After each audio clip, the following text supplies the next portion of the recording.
ஆமென். அல்லேலூயா. ஒரு மீட்கும் பொருள், ஒரு மீட்பின் காரியம், ஒரு மீட்பின் ரகசியம், ஒரு மீட்பின் வேலை பெற்றுக்கொள்ளும்படி, இழந்ததை பெற்றுக்கொள்ளும்படி, துளைத்ததை பெற்றுக்கொள்ளும்படி, விட்டு ஓடினது திரும்பி வரும்படி அவளோடு காத்திருக்கிற ஒரு சுவிசேஷம் தான். கர்த்தருடைய பரலோகம் தான், தேவனுடைய மகிமை தான். நம் தகப்பனாகிய இயேசு இழந்ததை பெற்றுக்கொள்ளும்படி அவர் இறங்கி வந்தார். அவர் இறங்கி வந்தார். நம் வீட்டு வாசலுக்குள்ள அவர் வந்தார். நம் இருதய கதவை அவர் தட்டினார். நாம் திறந்தோம், கர்த்தரை ஏற்றுக்கொண்டோம். திறக்காத ஜனங்கள் அநேகம் உண்டு. சமயம் வாய்த்தாலும் வாய்க்காவிட்டாலும் இயேசுவை குறித்து அறிவிச்சிடுங்க. அது நம் தலைமையில் விழுந்திருக்கிற கடமை. அந்த கடமைக்கு நம்ம செவி கொடுத்தே ஆகணும். அந்த கடனுக்கு மேல கடன் கேட்கிற ஆட்கள் இருக்கு. மேல போனா கேட்பாங்க, என்ன செய்தீங்க, என்ன பண்ணீங்க, சுயநலமா வாழ்ந்துட்டு வந்தீங்க, உங்களுக்காக விலையேற பெற்ற ரத்தம் மீட்பு வந்தது, அந்த மீட்பின் ரத்தத்தை குறித்து நீங்க என்ன சொல்லி இருக்கிறீங்க, என்ன செய்திருக்கிறீங்க சொல்லி. அல்லேலூயா. ஒருவன் சுவிசேஷம் சொல்லி ஜனங்களை ஆதாயப்படுத்துவான். ஒருவன் தன்னில் உண்டானதை பிறருக்கு கொடுத்து ஜனங்களை ஆதாயப்படுத்துவான். அல்லேலூயா. இதுல எந்த வகையை சேர்ந்தவர்களோ நாமோ அந்த வகையை பின்பற்ற வேண்டும். என்னிடத்துல இருக்கு, நான் கொடுத்து ஆதாயப்படுத்துவேன் அப்படின்னு சொன்னா கொடுத்து ஆதாயப்படுத்துங்க. என்னிடத்துல இல்ல, நான் இயேசுவின் நாமத்தை அறிவிப்பேன் சொல்லி. அதான் பேதுரு சொன்னா பாருங்க, அலங்கார வாசலில் அண்டையில அவங்கிட்ட வெள்ளியும் பொண்ணும் இல்லை. ஆனா அப்போஸ்தலருடைய சபை பெரிதா இருந்தது. அநேக ஜனங்கள் விற்று ஆலயத்திற்கு கொண்டு வந்து கொடுத்தாங்க. அந்த ஆலயத்திலே அவன் பாஸ்டரா இருந்தான், அந்த ஆலயத்திலே போதகரா இருந்தான். ஆனா அவனிடத்துல என்ன இல்லை? பொன்னும் வெள்ளியும் இல்லை. ஏன் இல்லை? கொடுக்கப்பட்டதெல்லாம் கர்த்தருடைய ஆலயத்திற்காக. என்னிடத்திலே ஒன்றும் இல்லை, ஆனா என்னிடத்திலே ஒன்று இருக்கு.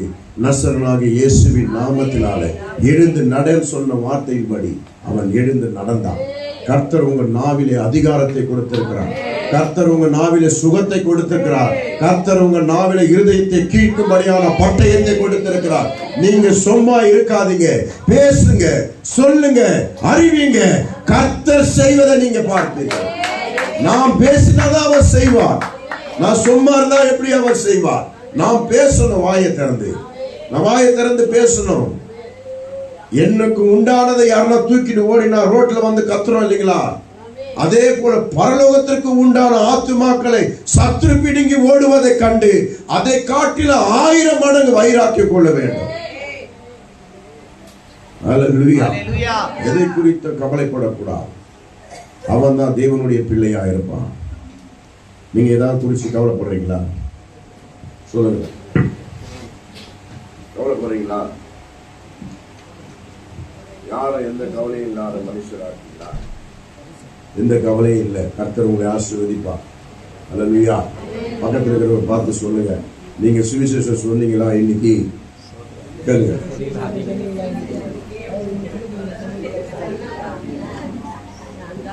ரோட்ல நடக்கும் போது, சுவிசேஷத்துக்கு போகும்போது ஒரு விஷயம் நடக்கும். சுவிசேஷத்துக்கு போகும்போது நான் நடந்து போற இடம் எல்லாம் தேவனுடைய மகிமை இருக்கும். அந்த ஒரு உணர்வோடு வரணும். அந்த பாதை எல்லாம் ஸ்தோத்திரம் சொல்லும் போது வீண் கதை பேசிட்டு வரவே கூடாது. ஸ்தோத்திரம் சொல்லிக்கிட்டு பாட்டு பாடிட்டு வரும்போது அந்த பிரசன் அந்த பாதை எல்லாத்தையும் பிடிக்கும்.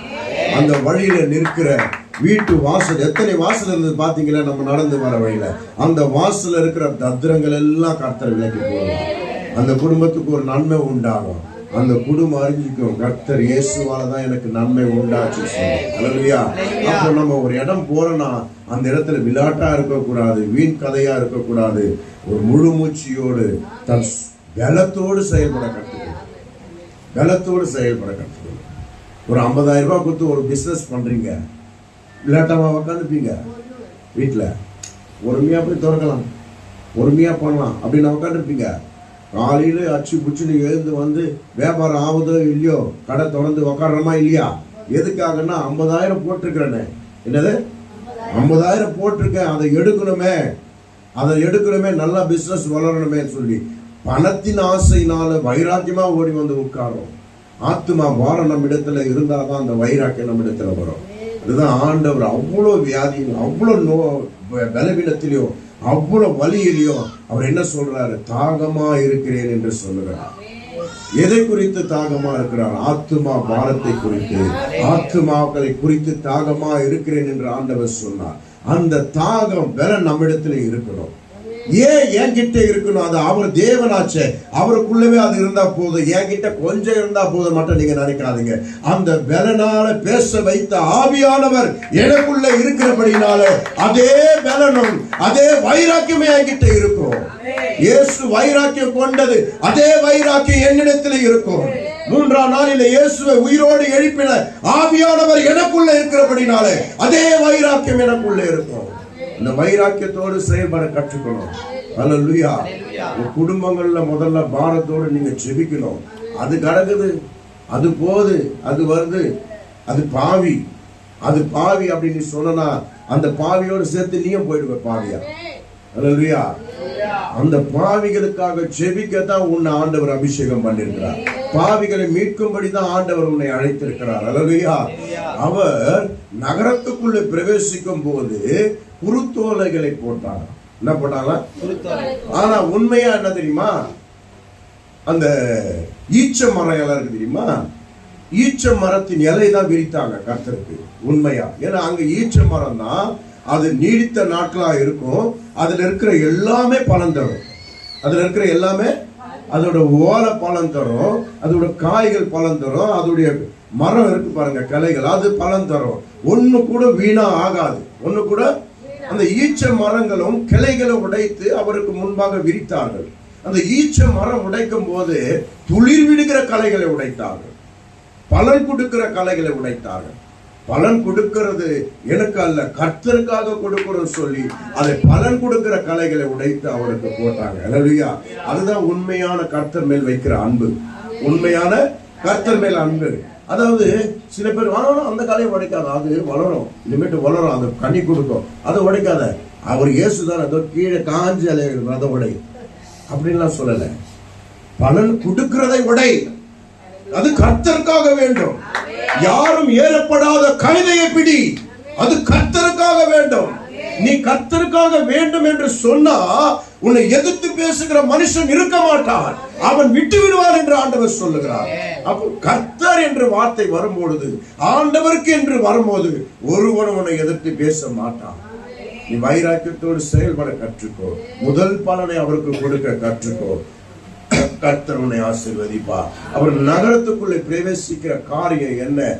மீட்கும் பொருள் உண்டாகிற, மீட்கும் கருணை உண்டாகிற, மீட்கிற நேரம் வருகிற, அந்த சிலுவையை சுமக்கிற நேரம் வருகிறதை அவர் முன் அறிகிறார். அந்த நகரத்துக்குள்ளே பிரவேசிக்கிறார். அவர் பிரவேசிக்கும் போது இதோ உன் ராஜா.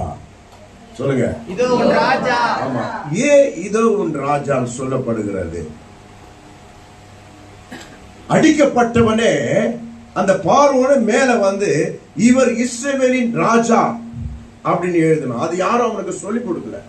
நீ இஸ்ரவேலின் ராஜான்னு எழுதுன்னு அவனுக்கு சொல்லிக் கொடுக்கல.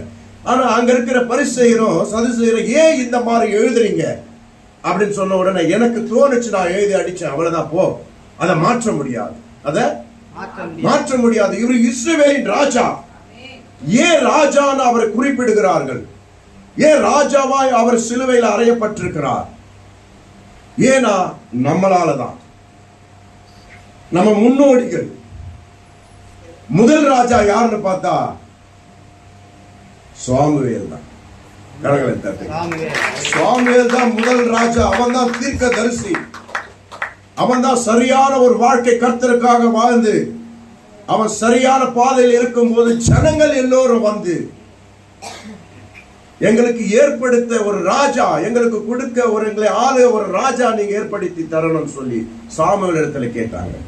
ஆனா ஜனங்க ஏலி தீர்க்கதரிசியோட குடும்பங்கள் ஆளணும், அவன் பிள்ளைகள் சரியில்லை, ஏலி தீர்க்கதரிசி ஆலயத்திலே ஆசாரியரா இருக்கிறான், தீர்க்கதரிசியா இருக்கிறான். அதுக்கப்புறம் அவன் பிள்ளைகள் ஆளணும், ஜனங்களை வழி நடத்தணும். ஆனா அவன் பிள்ளைகள் எல்லாம் பொம்பளை பொறிக்காக இருக்கிறாங்க. ஆலயத்துல வர பெண்கள் மேல கண்ணோக்கமா இருப்பாங்க. ஏதாவது பலியிட்டா ஓடி போய் சரக்குல வச்சு சாப்பிடுவாங்க. இந்த மாதிரி கேடுகட்ட வேலைகள் எல்லாம் ஆலயத்துல செய்துட்டாங்க. இதை ஜனங்க பார்த்து, ஆலயத்துல வரவங்களுக்கு தெரியல இவங்க சரி கிடையாது. அப்போ ஏலிக்கு அடுத்தபடியா பிள்ளைகள் லாக்கிப்பட மாட்டாங்க. அப்ப ஜனங்கள் எல்லாம் ஒன்று கூடி சாமியிடத்துல வந்து கேட்கிறாங்க, எங்களுக்கு ஒரு ராஜாவை ஏற்படுத்தி தாரோம், எங்களை ஆளும்படி ஒரு ராஜாவை ஏற்படுத்தி தாரோம் கேட்கும் போது, அடுத்தது இவங்க சாமுவேல் தான் எங்களை ஆளணும்னு கேட்கல, சாமுவேல் எங்களுக்கு ராஜாவா இருந்த போதும் கேட்கல.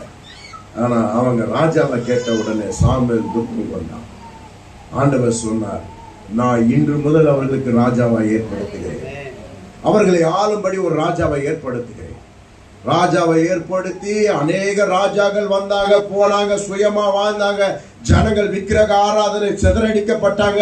இந்த பக்கம் பாதி அந்த பக்கம் பாதி, இப்படி எல்லாம் ஓடி ஜனங்கள் எல்லாம் எங்க இருக்கிறாங்களே தெரியாம போயிடுச்சு. தகப்பன் வீட்டை தேடி வராம கெட்ட குமாரனை போல ஓடிட்டாங்க ஜனங்க. இப்ப தகப்பன் மன துக்கத்தோடு உட்கார்ந்து இருக்கிறார். ஆனா ஒரு வழிமுறை இருக்குது. ஜனங்களை ஆள என்ன வேணும்? ராஜா வேணும். என்ன வேணும்? ஏன்னா நம்ம கேட்டுட்டோம்ல, எங்களுக்கு ஆள ஒரு ராஜா வேணும். அப்போ ஆண்டவர் தன் குமாரனை அனுப்பி கடைசியில ஜெயம் எடுக்கும் போது, அதுதான் இதோ இஸ்ரவேலின் ராஜா, உங்களுக்குரிய ராஜா இவர்தான், உங்களுக்குரிய ராஜா இவர்தான். இனி மனுஷன் உங்களை ஆள மாட்டான், மனுஷன் உங்க மேல அதிகாரம் எடுக்க மாட்டான். இந்த ராஜா தான் உங்கள் மேல ஆளுகை எடுப்பாரு, உங்கள் மேல அதிகாரத்தை எடுப்பார் சொல்லி, இவர்தான் இஸ்ரவேலின் ராஜா சொல்லி சிலுவையிலே அடைக்கப்பட்டது.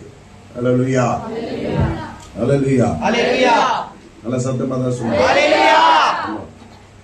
கர்த்தருடைய அன்பு பெரிதானது, அது சட்ட திட்டத்தின்படியே ஆண்டவர் நடத்தி செல்வார்.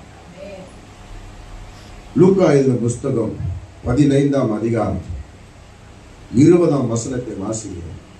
லூக்கா எழுதின புஸ்தகம் 15:20. எழுந்து புறப்பட்டு தன் தகப்பனிடத்திலே வந்தான். அவன் துயரத்திலே வரும்போதே அவனுடைய தகப்பன்